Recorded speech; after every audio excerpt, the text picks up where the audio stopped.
पृथ्वीराज चौहान, ये नाम सुनते ही जहन में एक बहादुर राजा की तस्वीर आती है ना? बिल्कुल। लेकिन उनकी कहानी सिर्फ जीत की नहीं है। उनकी कहानी एक ऐसे टर्निंग पॉइंट की है, एक ऐसे मोड़ की जिसने हिंदुस्तान के इतिहास का रुख हमेशा के लिए बदल दिया। तो चलिए इस कहानी को थोड़ा और करीब से जानते हैं। एक सवाल है, क्या सिर्फ एक जंग, एक बैटल पूरे मुल्क का भविष्य तय कर सकती है? सुनने में थोड़ा अजीब जरूर लगता है, लेकिन हाँ, पृथ्वीराज चौहान की कहानी इस बात का सबसे बड़ा सबूत है कि ऐसा बिल्कुल हो सकता है। तो आइए मिलते हैं इस कहानी के हीरो से, पृथ्वीराज चौहान। एक ऐसा नाम जो अपने आप में बहादुरी और शान का दूसरा नाम है। एक नौजवान, दमदार और प्रभावशाली राजा। तो पृथ्वीराज चौहान थे कौन? वो चौहान वंश से आते थे। बात है 12वीं सदी के आखिर की। अपने पिता राजा सोमेश्वर के बाद उन्होंने अजमेर का राज्य संभाला। लेकिन वो वहीं नहीं रुके, उन्होंने अपनी ताकत से राज्य को दिल्ली तक फैला दिया। समझना जरूरी है कि ये वो टाइम था जब नॉर्थ इंडिया में कई बड़े और ताकतवर राजपूत राज्य थे। लेकिन इतिहास उन्हें सिर्फ एक रूलर के तौर पर याद नहीं करता। नहीं, उनकी असली पहचान तो उनकी बेजोड़ बहादुरी और हिम्मत से बनी थी। और यही चीज उनकी लेगेसी का, उनकी विरासत का सबसे बड़ा हिस्सा है। और उनकी इस शोहरत की एक बहुत बड़ी वजह है पृथ्वीराज रासो। ये उनके दरबारी कवि चंद बरदाई ने लिखा था। ये एक एपिक पोएम है, एक महाकाव्य, जिसमें उन्होंने पृथ्वीराज की जिंदगी को ऐसे बयां किया कि इतिहास और लोक कहानियां मतलब फोकलॉर आपस में घुल मिल है। और इसी वजह से पृथ्वीराज एक लेजेंड बन गए, एक अमर हीरो। लेकिन जैसा हर बड़ी कहानी में होता है, यहाँ भी एक पर्सनल एंगल था, एक लव स्टोरी, जो आगे चलकर एक बहुत बड़ी पॉलिटिकल दुश्मनी की वजह बनी। और इसके असर बहुत बहुत दूर तक गए। हुआ ये था कि कन्नौज की राजकुमारी संयोगिता के स्वयंवर से पृथ्वीराज उन्हें ले आए थे। अब इस बात ने संयोगिता के पिता राजा जयचंद को आग बबूला कर दिया। वो पृथ्वीराज के पक्के दुश्मन बन गए। तो ये सिर्फ एक प्रेम कहानी नहीं थी, ये असल में एक पॉलिटिकल अर्थक्वेक था। और ये जो आपसी दुश्मनी थी ना, ये बिल्कुल गलत टाइम पर हुई। एक ऐसे वक्त पर जब नॉर्थ इंडिया पर बाहर से एक बहुत बड़ा खतरा मंडरा रहा था। और तब दो सबसे पावरफुल राजपूत राज्य एक दूसरे के ही खिलाफ खड़े थे। इससे उनकी मिलीजुली ताकत कितनी कमजोर हो गई होगी। चलिए अब चलते हैं पृथ्वीराज के करियर के सबसे ऊंचे मुकाम पर।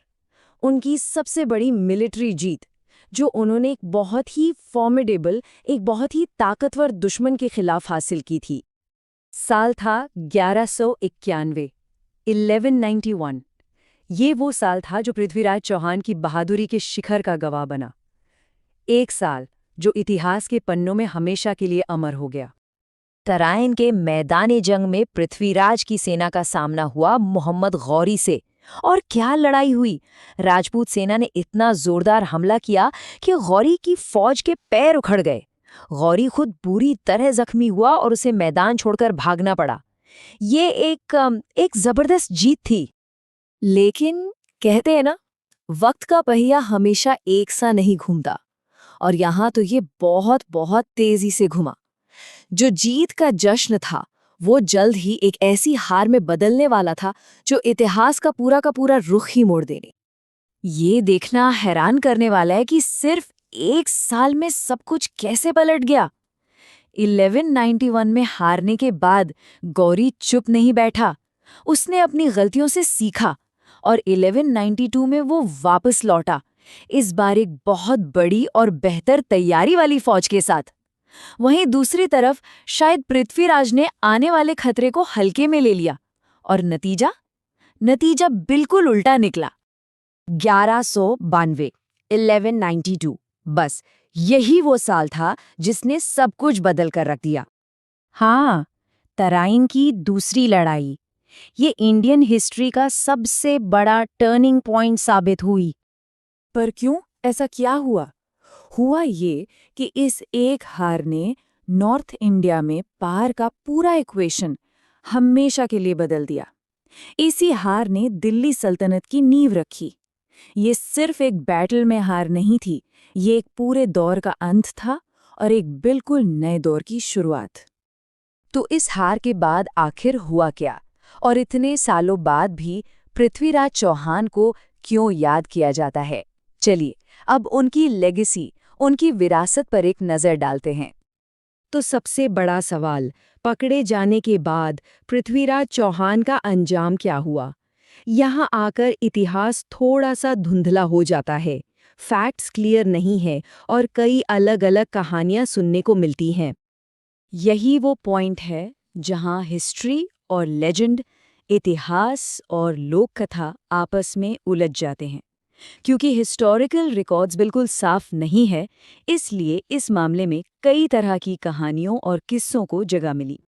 मोटे तौर पर दो अलग-अलग बातें सामने आती हैं। एक तरफ ज्यादातर हिस्टोरियंस का मानना है कि उन्हें पकड़ने के कुछ ही टाइम बाद मार दिया गया था, लेकिन दूसरी तरफ लोक कथाएं हैं, खास करके पृथ्वीराज रासो, जिसके मुताबिक उन्होंने कैद में होते हुए भी अपनी शब्दभेदी बाण चलाने की कला से गोरी को मार गिराया था। ये टाइमलाइन साफ दिखाती है कि सब कुछ कितनी कितनी तेजी से बदला। 1191 एक शानदार जीत, 1192 एक ऐसी हार जिसने सब कुछ खत्म कर दिया। सिर्फ एक साल में जश्न से मातम तक का सफर। ये एक इतना ड्रामेटिक रिवर्सल था जिसने नॉर्थ इंडिया के इतिहास का रुख हमेशा हमेशा के लिए बदल दिया। इस हार के बावजूद पृथ्वीराज चौहान आज भी लोगों के दिलों में जिंदा हैं, एक कल्चरल हीरो के रूप में। उन्हें राजपूत बहादुरी, हिम्मत और अपनी जमीन के लिए आखिरी सांस तक लड़ने वाले जज्बे का सिंबल माना जाता है। तो आखिर में सवाल वहीं रह जाता है, पृथ्वीराज चौहान को किस रूप में याद रखा जाए? एक वीर योद्धा, एक अमर लेजेंड, या फिर उस दौर का प्रतीक जिसकी कहानी एक ऐसे मोड़ पर आकर खत्म हो गई जिसने सब बदल दिया?